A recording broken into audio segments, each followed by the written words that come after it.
అందరికీ నమస్కారం. రాష్ట్ర ప్రభుత్వ ఉద్యోగులు మరియు పెన్షనర్లకు 2 డిఏలను విడుదల చేస్తూ ఉత్తర్వులు జారీ చేసిన ప్రభుత్వం.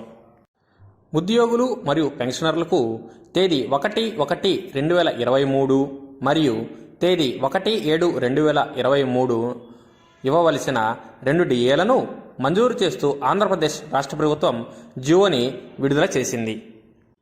ఇక జియోలో ఉన్న విషయానికొస్తే ప్రస్తుతం 26.39% ఉన్న డిఏను 30.03%గా అంటే 1/1/2023 నుండి పెంచుతూ జియోఎంఎస్ నెంబర్ 28 ద్వారా ఉద్యోగులకు మరియు జియోఎంఎస్ నెంబర్ 29 ద్వారా పెన్షనర్లకు మంజూరు చేయడం జరిగినది. ఈ పెంచిన డిఏను ఏప్రిల్ నెల జీతంలో కలుపుకొని మే నెలలో పేమెంట్ చేయటం జరుగుతుంది.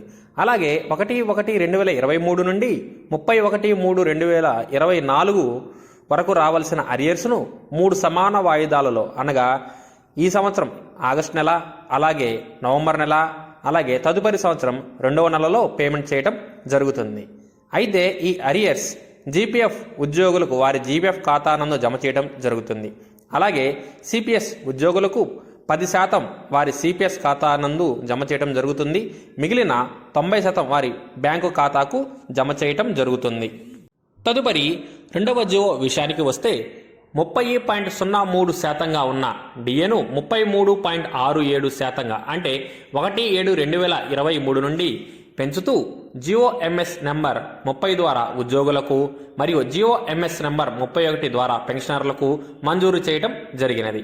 ఈ పెంచిన డిఏను జూలై నెల జీతంలో కలుపుకొని ఆగస్టు నెలలో పేమెంట్ చేయటం జరుగుతుంది.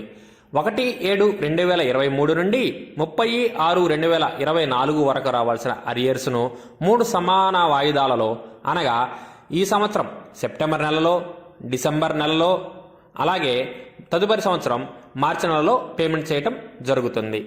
అయితే ఈ అరియర్స్ జీపీఎఫ్ ఉద్యోగులకు వారి జీపీఎఫ్ ఖాతా నందు జమ చేయడం జరుగుతుంది.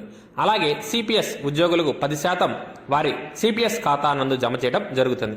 మిగిలిన 90% నగదు రూపంలో వారి బ్యాంకు ఖాతాకు జమ చేయడం జరుగుతుంది. ఇదండి ఈరోజు మన వీడియో.